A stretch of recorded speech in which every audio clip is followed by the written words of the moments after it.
Welcome, everybody. My name is Marquise Jackson. I'm the Interim Director for Campus Enterprise Services here at the district. And welcome to Let's Talk About Sex. Hopefully, the title of our workshop today, call all of your attention, is definitely going to be some good information that we're going to give to you all. At a later point in the presentation, we will be joined by Janine Mcintyre, who's our Director of Employee Relations in Title IX. And so this will be a session that covers a lot of material and, has some really good resources and information connected to it. So hope you all stay. As you get questions, please drop them below in the chat box, and then we're going to come to a point in time where we'll be able to address whatever questions you may have. Don't be shy. No question is a bad question. Just drop it down there, and we intend to get to each and every one that we have time to get to. So next slide. So actually, to start this off, without you guys knowing, we've been being purposely vague in this section. So we want to take a quick poll through Zoom. And really what we want to know from you is really, what did you come here thinking this section or the session was about? So Theodora, who's going to be our amazing background, I'll call her a DJ, is basically going to put up a poll right now. So if you would go ahead and respond to that poll, I really want to know, or we really want to know, what you guys came to this section thinking about. It looks like we're about halfway through. Okay.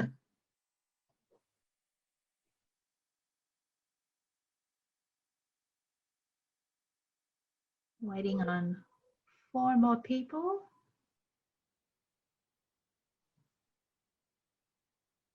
Almost there. We need a couple. We got 3 more. If you guys can get those votes in, be amazing. All right, so let's give another 5 seconds, and then Theodora, we can go ahead and okay. End the poll. Let's do right at the minute mark. Okay. All right. Here we have our results. Oh, so folks think that this presentation is about sexual assault and stalking overwhelmingly, and reporting sexual assault. A little bit surprised that nobody thought it was about the Kama Sutra. But hey, that was just an option that we had. So this presentation is definitely about sexual violence, but it's a little bit more than that. We're going to go through naming some different instances of sexual violence, really sharing personal stories with you all, and then having a interview back and forth between Janine and I to tease out some of the content, and then taking questions from you all. So thank you all for participating in this poll. So let's go next slide.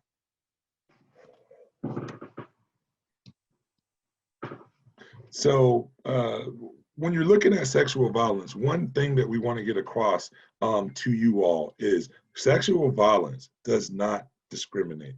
It impacts people from all walks of life. So no matter what gender you are, race or ethnicity, what culture you come from, what's your socioeconomic background, sexual violence does not discriminate, and it impacts every walk of life the same, right? So it's one of those things where it doesn't pick and choose who it impacts. One of the things we want to say right up front about this presentation, there is some content that could trigger past experience from you guys that are attendees. So I wanted to say that right up front, that some of this content is very sensitive and heavy in nature. So we wanted to warn you about it, and should it get to a point where it is too much, feel free to take a step back or stop interacting. And if you find yourself needing to connect with someone to kind of talk that instance through, we do have Janine, who is the Director of Title IX and Employee Relations, on the call, and she could direct you to the best resource if that becomes an issue for today. So want to give that warning right up front. Let's proceed. Next slide. So when you're looking at sexual violence, we always like to use the iceberg as a good example. So I've never seen a live iceberg in person, but we all have seen pictures of them. So as you're looking at sexual violence, imagine the iceberg, right? And the way the iceberg sits is there's the water and there's the tip and there's everything below the waterline. So if we're quantifying and qualifying how big of a problem sexual violence is, all we know about is what we can see, the point of the iceberg that's above the waterline. But there's so much more to sexual violence that we can't see. The instances that go unreported, the victims that are impacted, the psychological impacts that being victimized has on their ability to learn, in our case of being a campus, to live their life and to have regular social and behavioral patterns that they had before sexual violence occurred. So sometimes we tend to address things that we can see. So as we're using the iceberg example, we can kind of see sexual violence happening if we know somebody, or we're in the conduct process or have been involved in some type of way. There's a lot of victims who we never know about, who never share their story, and they're kind of below that waterline. We never know the impact or how big of an impact like sexual violence has had on them. So we encourage you all to be cognizant and think about sexual violence as this iceberg, recognizing that some of it is upfront, but the majority of it is well below and hidden in a place that we can't see. And so we want you to understand that we understand that, and you should. And then we're going to build resources here on campus and have already been in helping to expose more and more portions of that sexual violence iceberg. Next slide. So when you're thinking about sexual violence, we look and we maybe look at rape, right? And someone being forced into sexual intercourse.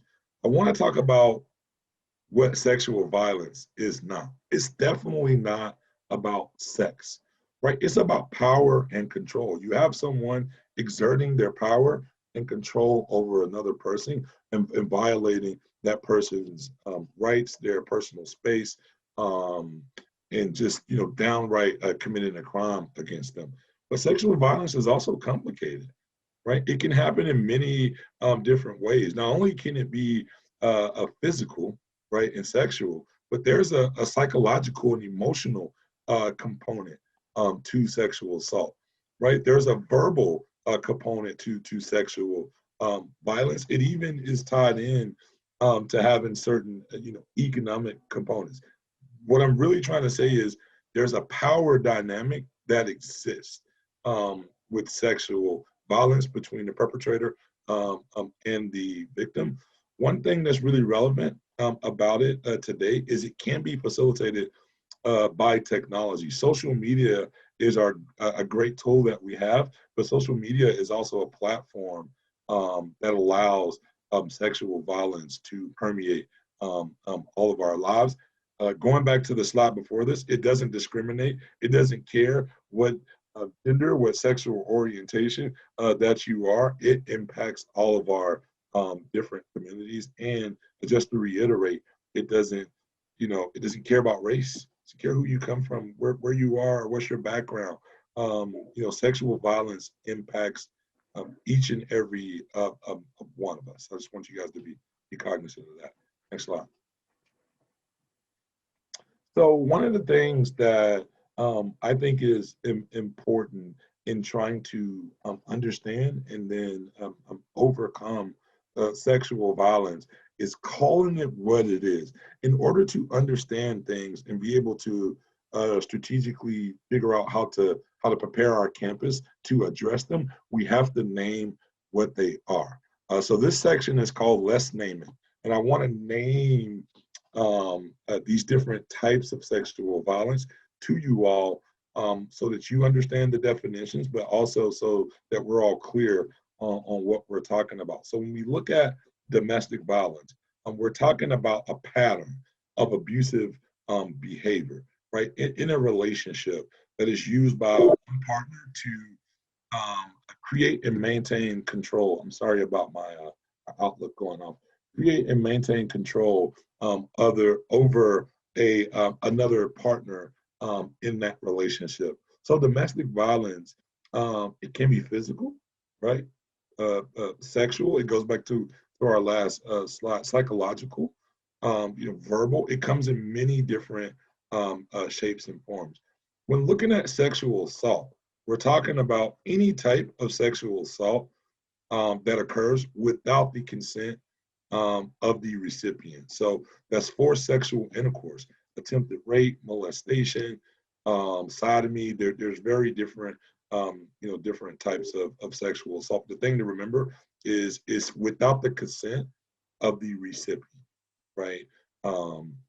Looking at dating violence, which happens, right? So this is a dating partner that you may have, and then dating violence is either the violence or the abuse that occurs by a person who wants to exert power and control over a current or former dating partner. So we all know relationships end, but dating violence can be while you're currently in the relationship or after the relationship has ended and that person just won't let you go.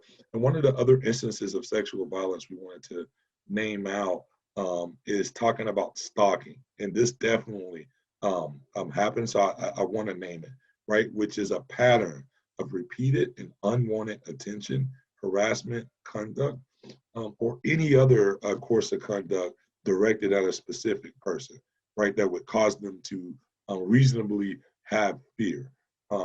So, stalking is a thing, and it definitely impacts, our community, definitely our students, faculty, and staff. So we wanted to name those for you all so that we have a clear and consistent definition as we go through this presentation. Again, if you have any questions about any of this, please drop it in the chat, and then towards the end of the presentation, we'll be able to address it. Next slide.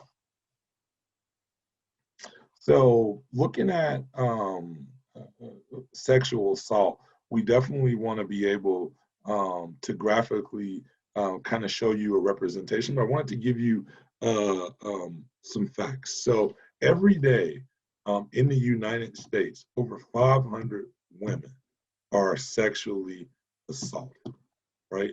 We're talking about a pandemic here.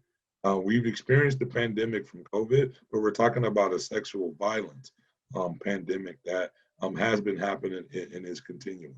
If we look at our students, that age range, 1 in 3 teens suffer, right, some type of sexual, physical, or emotional, or even verbal abuse from a dating partner. Now, something that stands out to me a lot, and we want to convey to you all, is looking what happens. So if you moving to the right side of this slide, if you look at 100 different cases of rape, right, out of that 100 cases, there's only 12 arrests made.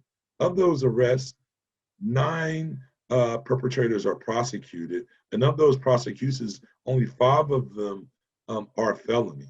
So basically, for every 100 cases that happen, only 5 individuals will be brought to justice. To me, that is very alarming and something that we have to both help people to understand, but also we have to strategize on, how to support and help people who have been victims of sexual assault on our campus, knowing that their case may be one of the 95 that don't move forward, but that experience that they've lived through stays with them for the rest of their life. Next slide. So just looking at some additional statistics and bringing it down to the college level, and this is some really pertinent information. If we're looking at college students, 9 in 10 women who have been victims of rape know their attacker. So there's not a group of strangers standing out there saying, we want to rape women. These are women are victimized by people they know, or victims of sexual violence are victimized by people they know. So if you look at every 1,000 women who are attending college, out of those 1,000 women, there will be 35 incidents of rape per year. 35% of attempted rapes happen during the day, right? So as we're looking through this data, it's just getting more and more alarming, right? To see this sexual pandemic that's kind of happened. And then going back to my next slide, the last data point I'll touch on is of all these cases that happen, less than 5% or of rapes, whether they were completed or attempted, ever go to law enforcement for various reasons. So this is a huge issue.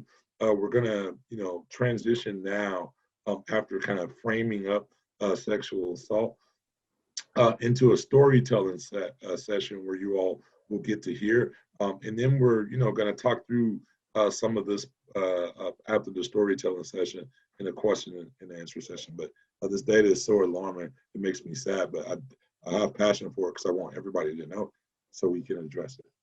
Next slide.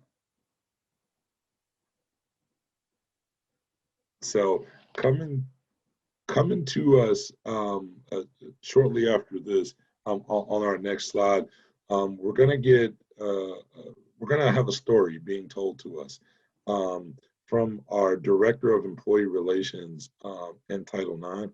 The story is a personal one.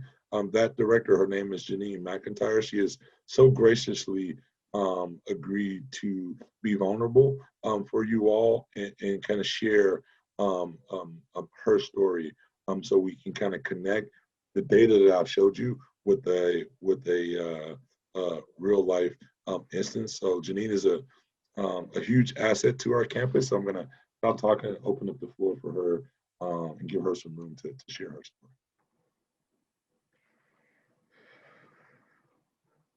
Good morning, everyone. As Marquise had said, my name is Janine Mcintyre, and I serve as the Director of the Office of Employee Relations in Title IX. I have been directly impacted by sexual violence in the form of stalking.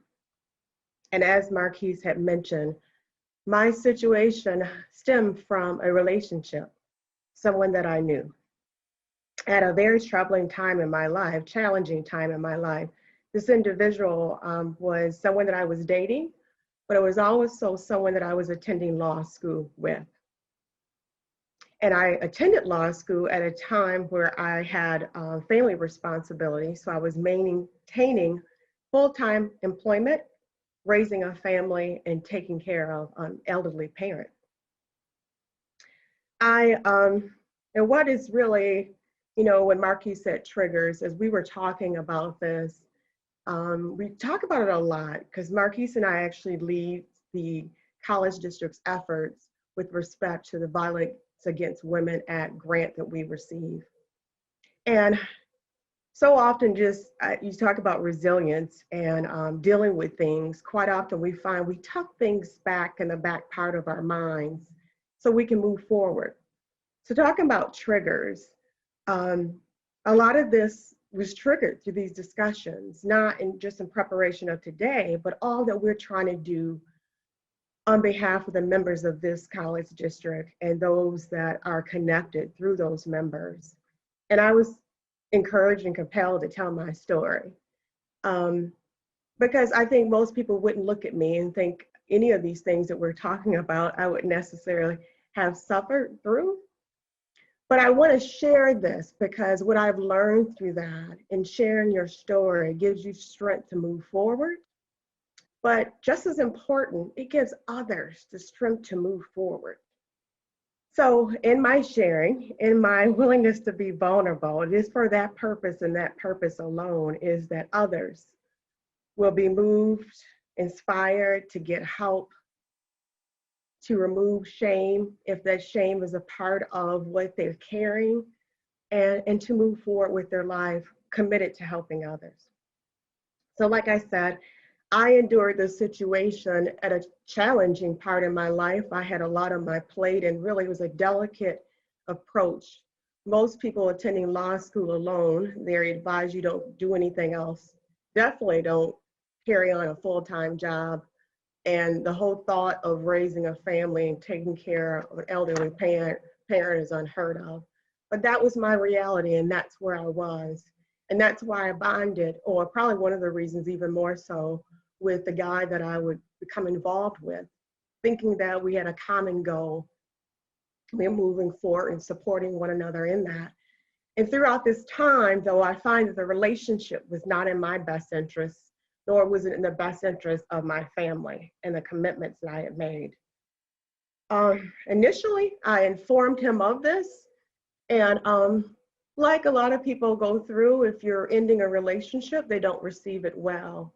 So his initial responses were that which did not necessarily bother me.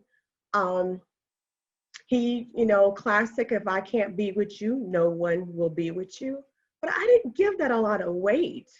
Looking back, I kind of just dismissed it like, yeah. And I'm going to respond by no longer responding to the calls and changing up my schedule and letting him know in any way I could that I have moved on. And this went on for quite some time. And I would say it went on for quite some time with me not sharing any of this with really anyone. I thought I had it under control. I could manage it. I thought I knew him. So I thought a lot of what he was saying is just, a lot of, trying to act like a tough person. And then as time went on, there were different things that took place. I had a routine, and that was the only way I could maintain all that I had on my plate. And what I did not realize is that he knew my routine. So one of the first wake-up calls was, I worked in a securitized building at that time for government. And to gain entrance to that building, an employee or otherwise, you had to go through 2 security checks and show identification, or someone that was an employee had to come down and retrieve you if you were not an employee. And one particular day, I don't know if I was returning from a meeting or returning from lunch, but my office was on the 14th floor, and after going through both security checks and going up to the 14th floor, I went to my office, which I had an office with a door. My door was closed, and as I entered my office, there he sat. It startled me for so many reasons, wondering how did he get into the building, wondering what he wanted. This was after weeks, if not a couple of months, of him insisting on me getting back with him and me refusing. And even that did not push me to getting help. Another incident around this time that took place, like I said, I had a routine that he obviously knew about. Most of the time my classes were at night, so I would leave work and go right to campus. And I had a routine where I would always stop off at the nearby bathroom before class and kind of, regroup second part of my day. One particular day, this is while all this was going on, I entered that restroom, and as I exit the stall, there he was. This was in a woman's room, and it was not unisex. There he stood. And what was notable on that particular day is that I noticed his demeanor. His facial expression was frightening, and it was not at all consistent with the person that I thought I knew. He said some things to me, but he did allow me to leave the restroom. I went to my class, and I was afraid to leave the class. My car was parked a distance from that class, and that's all I could think about is how was I going to get from the class to my car, not knowing if he's there and it's dark outside. I did consider, and I let security know that I had a problem. I was a little concerned, so the security guard helped me to my car, and I never revealed what the cause of my concern was based on. Fast forward, I'm still not really telling anyone about this. And it wasn't until maybe in total, maybe 3 months of dealing with this, if not 4, my neighbor called me one day and said that, Janine, I don't know if you know this, but the gentleman that used to be over here in this black SUV, me and Jenny, his wife, my neighbor's wife, we've been noticing his SUV parked right up the street under that tree facing your house. And I just kind of played it off and I'm like, oh, really? And I guess he saw that I was a little dismissive and he kind of looked at me again. He said, Janine, and Jenny, my neighbor's wife, said, she's seen him walk on your deck. And I had a deck that led out, my bedroom led out onto, and just would sit there. And we texted you the other day or called you the other night and didn't get a response and thought I would just wait until I saw you. And I there again shrugged it off. I said, oh, thanks for letting me know. But I was terrified at that point. Because now you're talking about coming into my home and my children. And it moved me then to reach out to my mother. And I didn't want to worry her, but I informed her and she encouraged me to talk to someone. What complicated all of this is I knew at this point the behavior was inappropriate. I knew that this was even unlawful. I was a law student, and even outside being a law student, I had somewhat good understanding of such matters. But what complicated it is that I cared for this person and I did not want to hurt him, even though he was exhibiting this behavior on me. And I knew that if I was to report it to the law school, he probably would not graduate. And if he did, he would not graduate, therefore he would never be able to practice law. And even saying that now, I can't believe that that was in the forefront of my thinking at any point, because I'm reminded as I'm sharing this story of the level of discomfort and trauma that this projected on me. But when my children became the focus and not me, and I guess before that, I never thought he would extend this to my home, to my family, to that safe space that we all think we have. Then even after that, though, I talked to the mentor and I told him my concerns.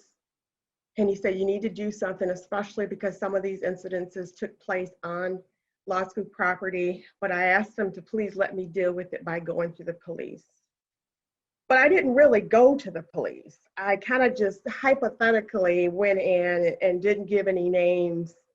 And if I could speak with the detective, and kind of just hypothetically told him that I had, this situation, and the detective or officer actually was very kind of dismissive, and he said, does he hurt you? Have you, whomever is going through this, have they suffered any harm?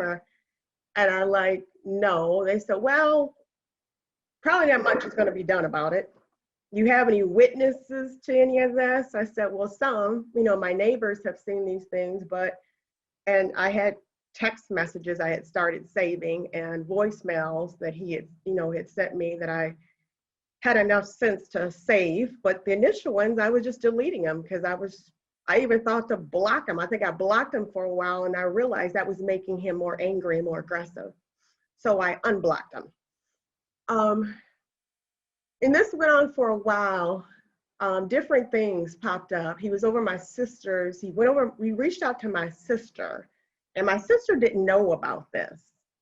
But she didn't like him. So she did tell me that he reached out to her, and she just said, creep or whatever, and I'm glad he's out of your life. And, and I remained silent, didn't share anything with her.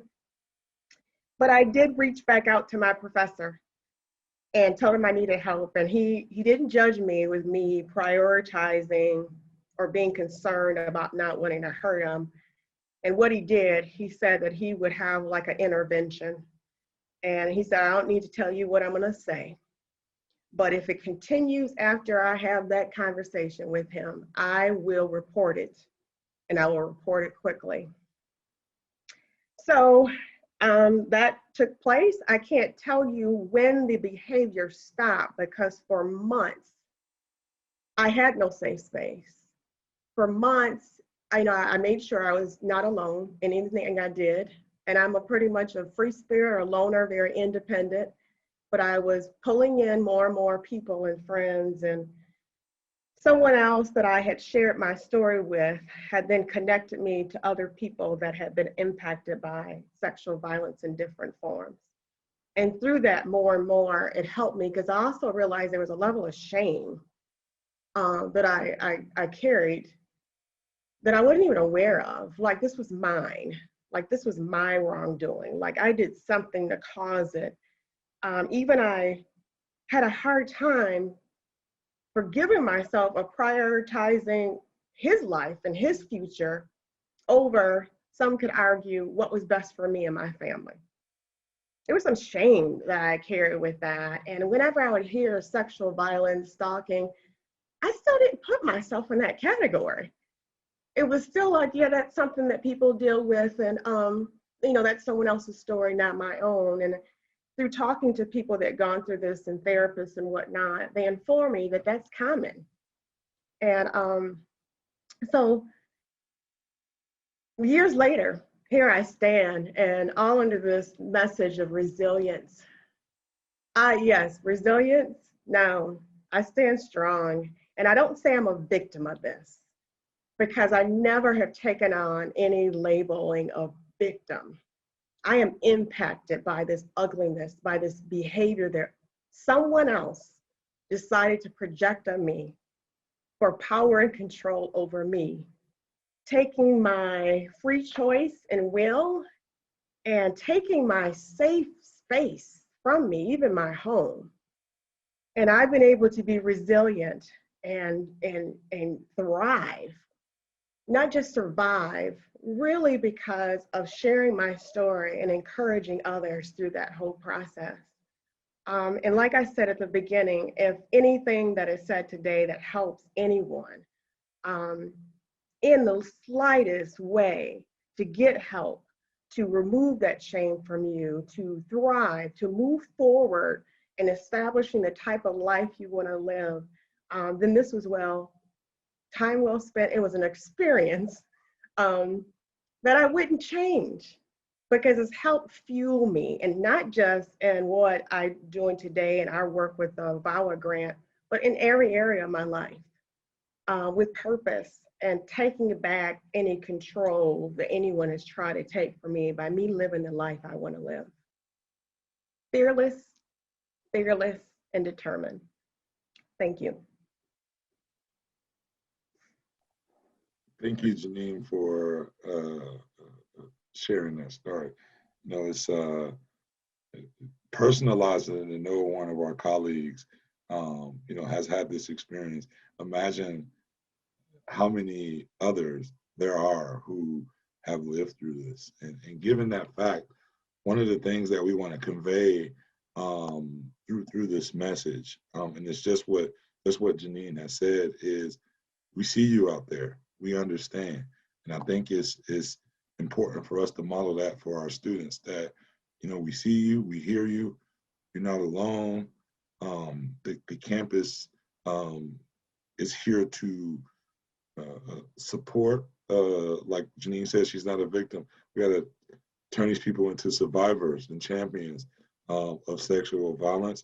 But just know that we're here for you, and we're working very hard to help our campus prepare to keep supporting and strengthen our support for survivors of sexual violence. So Janine is very strong, and it was I'm reading the chat too and kind of listening it out. It was an amazing story and very impactful. So we have some time left. The story kind of was so captivating, Janine. I think we have about 11 minutes or so, maybe 12 minutes or so left. And I have some questions prepared, so in this next segment, we have some questions that I want to run off to Janine, and so we can just hopefully unpack a little bit more about this. So I'm going to go to, it's number 4 on my list. So Janine, are there any disparities in how sexual violence impacts different racial groups or populations? Yeah, I here's some feedback a little bit, but yes, the percentage of violent victimizations reported to police was lower for white victims than for Black, and then again for Hispanic victims, with white victims being at roughly 37%, and Black as well as Hispanic being equally 49%. Wow. So given our campus population, we have a high population of Hispanic or Latinx students and who are more prone to be, victimized. So just want you guys to be cognizant of that. So as far as protecting our students, because we have some faculty on the call as well, and some of our other colleagues who interact with students, what are some of the basic guidelines that we can share with students that could do as much as they can to protect them from sexual violence? I don't want to sound, it's hard to disown the victim to protect themselves, but what are some of the things that people could, students could do from a safety standpoint to better protect themselves? Yeah, one part of that, I will say that we are going to increase our efforts throughout the college district. That's a commitment that was made prior to my joining the college, and then since I've been given the responsibility to lead these efforts along with Marquise, is to do more awareness and prevention center activities to get the information out. But if you encounter this, and some of the safety guidelines is to inform for students to share. As I mentioned, that I was a little slow to do that. And I really do believe it delayed this issue being addressed. So to share and inform friends and family immediately as soon as possible, so they can engage activities that will help to address this. Share your location. That's the big thing too. If you're enduring it in the moment, letting someone, as many people as possible, to know where you are and to get it reported immediately. If you're on campus, campus police, the student services office, as well as my office, report it and report it immediately. When you're out and about with people you don't really know, watch what you eat, watch what you drink. Quite often there are certain things that are added to your food and your drink without you knowing it, and it places you in a more vulnerable situation. And know your personal limits.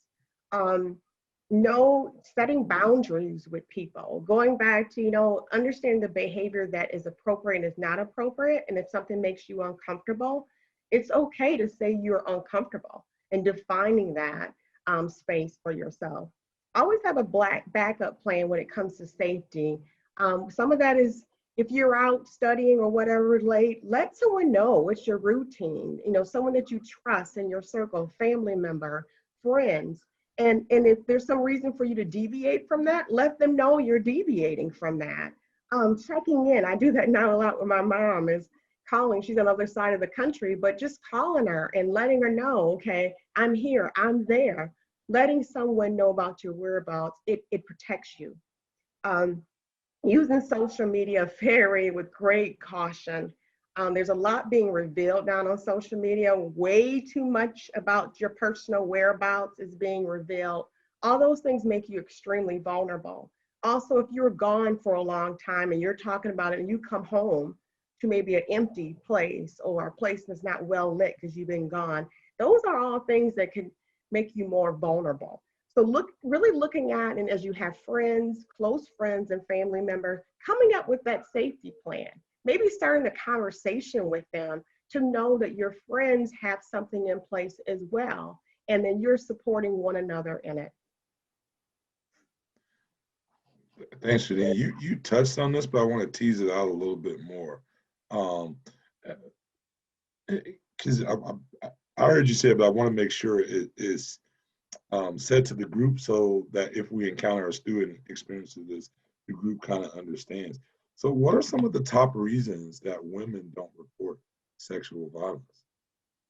Well, this is twofold because as you mentioned, a lot of sexual violence is projected against men as well.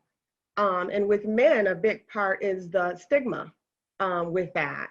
But also comes with that seeing it for what it is, naming it and knowing what it is, and knowing that you have boundaries. And if something makes you uncomfortable, no matter who the perpetrator, aggressor is, you have a right to those things. But with women, like I mentioned in my own story, having the relationship, knowing the person, not wanting them to get in trouble. And those are all understandable. Believe me, I understand that. But those things combined, also concern with, the police response, or, someone really going to respond. When you see the numbers as they are, that even those that reported the incidences, those that actually there was some type of action, a prosecution, a conviction that was taken, that actually deters people because they think that no one's going to take their situation seriously. But with more awareness, those numbers will improve for the benefit of those who have been impacted by this. And I think the other piece is that shame, blaming yourself for what someone else has done to you. And that's real. That's real. I've lived through it, and finding a way through your friends, support groups, through education of removing yourself of that shame and sharing your story, because it's not yours. It's not what I say. It's not your baggage, your disgusting baggage that you need to carry. It's someone else's. But even though you've endured it, you can overcome it. And I find one of the best ways to overcome anything is to help others and to tell your story. By you telling your stories, it allows you to keep moving, and has allowed me to keep moving and living life the way I've defined and how I've decided to live, and being in situations where you can help people. And not really, I know we have a little bit of time, so one thing we kind of want to open it up to, and this all speaks to this whole thing about our title was about a story, that a proactive story. And if I'm really honest in that, I was kind of given this responsibility that was gifted to me by Rose Delgadio, as well as Dr. Hall, to work with Marquise to lead the college district's efforts in the VAWA, Violence Against Women Act grant efforts. But, even though trying to juggle and move things around, and in this, it's really because I've endured this, because I've gone through this, just like everything else, every other challenge in my life that I've gone through, it's fueled me.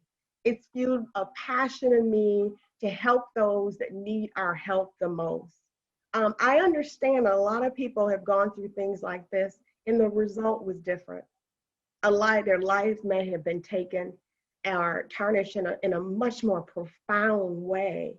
And our hearts go out to all those that have suffered loss of loved one from such heinous, despicable behavior. But those that are still here, and even if you're in the midst of your struggle right now, you can survive this. You can overcome it and thrive in it. And that's the message that we want to move forward with our efforts with the VAWA grant and everything that we do here in the college district to help everyone that may need the resources or may know someone that could benefit from these resources. And the best way we can do that is through awareness, which leads to prevention, which leads to a proactive approach of protection. And we're going to be doing more and more with this in the months to come. April is Sexual Assault Awareness Month. So we're going to be rolling it out with our other VAWA Corps members, namely Sergeant Barino, Rachel Fisher, Ronnie Hans, Dr. Guadalupe Corona, Dr. Malia Flood, as well as our student representative, Anna Sanchez, and Theodore Bellinger with my office, as well as my co-captain, Marquise Jackson. Hi, my name is Marquise Jackson, and I'm the Interim Director of Campus Enterprise Services at Southwestern College. And on behalf of our consortium, I would like to thank you for your interest and participation in these online events centered on the important topic of sexual violence. Please be aware that some of the presented content may be triggering to survivors of sexual assault, dating violence, domestic violence, and stalking. If you need help, please contact South Bay Community Services at 1-800-640-2933 or the Center for Community Solutions at 1-888-385-4657. Thank you.